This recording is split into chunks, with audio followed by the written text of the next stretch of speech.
নাসার লোকেরাও ভারতের 10টি বৃহত্তম হাসপাতাল দেখে তো অবাক। 10 নম্বর কোকিলাবেন ধীরুভাই আম্বানি হাসপাতাল। এই হাসপাতালটি ভারতের বৃহত্তম হাসপাতালগুলির মধ্যে একটি, যা মুম্বাইয়ের আন্ধেরিতে অবস্থিত।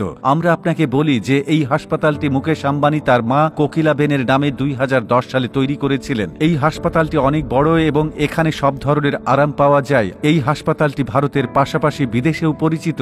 9 নম্বর হীরানন্দানী হাসপাতাল। এই হাসপাতালটি ভারতের বৃহত্তম হাসপাতাল, যা মুম্বাইয়ের পাওয়াই এলাকায় অবস্থিত।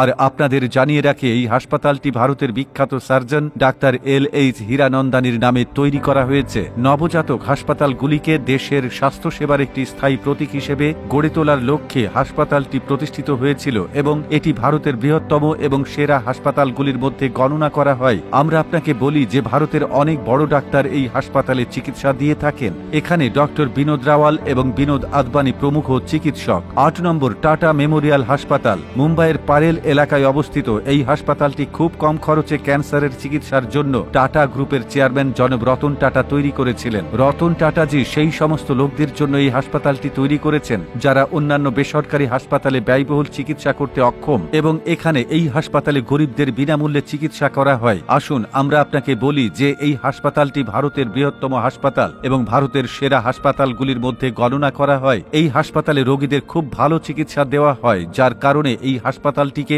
ভারতের অন্যতম সেরা হাসপাতাল হিসেবে বিবেচনা করা হয়। 7 নম্বর মেদান্ত মেডিসিটি হাসপাতাল। মেদান্ত মেডিসিটি হাসপাতাল গুরুগ্রামের 38 নম্বর সেক্টরে অবস্থিত। জানিয়ে রাখি, এই হাসপাতালটি প্রতিষ্ঠা করেন দেশের প্রখ্যাত heart surgeon doctor Naresh Trehan, যার লক্ষ্য হল অত্যন্ত সাশ্রয়ী মূল্যে দরিদ্র পরিবারগুলিকে ভালো চিকিৎসা প্রদান করা। আমরা আপনাকে বলি যে এই হাসপাতালের শাখাগুলি লখনৌ, দিল্লি, ইন্দোর এবং রাঁচির মতো অনেক বড় শহরে অবস্থিত, যাতে আপনি কল্পনা করতে পারেন যে এই হাসপাতালটি কত বড় এবং এই হাসপাতালে চিকিৎসার জন্য সারা দেশ থেকে রোগীরা আসেন। 6 নম্বর নেত্রালয়। এই হাসপাতালটি চেন্নাইতে অবস্থিত। শঙ্কর নেত্রালয় হল একটি বিশ্বখ্যাত চক্ষু হাসপাতাল, যা বিভিন্ন চোখের রোগের জন্য উচ্চমানের এবং সাশ্রয়ী মূল্যের চিকিৎসা প্রদানের জন্য সারা বিশ্ব থেকে রোগীদের আকর্ষণ করে, যার কারণে এই হাসপাতালে চিকিৎসা নিতে সারা ভারতের পাশাপাশি সারা বিশ্বের মানুষ আসেন এবং ভারতের অনেক বড় বড় ডাক্তার এই হাসপাতালে কাজ করছেন। এই হাসপাতালে খুব কম খরচে চোখের চিকিৎসা করা হয় এবং এই হাসপাতালটি 1976 সাল থেকে মানুষের সেবা করে আসছে। 5 নম্বর লীলাবতী হাসপাতাল। এই হাসপাতালটি মুম্বাইয়ের বান্দ্রা এলাকায় অবস্থিত, যা লীলাবতী ট্রাস্ট দ্বারা পরিচালিত হয়। এটি 1980 সালে প্রতিষ্ঠিত হয়েছিল।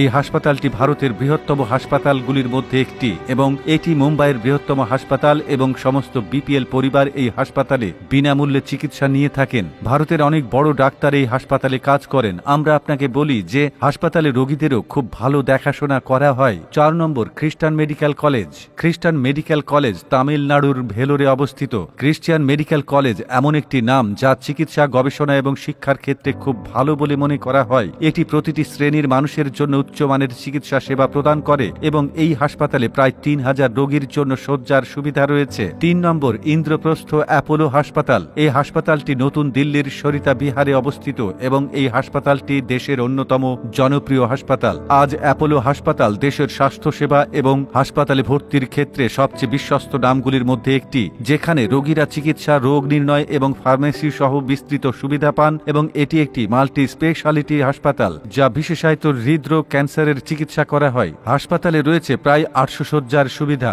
2 নম্বর ফোর্টিস হাসপাতাল কলকাতা। এই হাসপাতালটি কলকাতার আনন্দপুরে অবস্থিত এবং ভারতে এবং বিদেশে এর অনেক শাখা রয়েছে। হাসপাতালটি বিশ্বমানের চিকিৎসা, প্রশিক্ষিত ডাক্তার এবং চমৎকার স্বাস্থ্যসেবা সুবিধা প্রদান করে। ভারতের অনেক জায়গায় এর শাখা রয়েছে। 11টি বিভিন্ন দেশে ফোর্টিস হাসপাতালের শাখা রয়েছে। 1 নম্বর AIIMS দিল্লি। দেশের বৃহত্তম এবং জনপ্রিয় হাসপাতাল এবং এটি 1956 সালে প্রতিষ্ঠিত হয়েছিল। ভারতের সমস্ত বড় রোগের চিকিৎসা এই হাসপাতালে করা হয় এবং এই হাসপাতালটিতে মেডিকেল ছাত্রদের জন্যও একটি ভালো জায়গা বলে মনে করা হয়। AIIMS দিল্লি ভারত সরকার দ্বারা পরিচালিত হয় এবং পরীক্ষা এবং অন্যান্য প্রধান চিকিৎসা বিনামূল্যে করা হয়।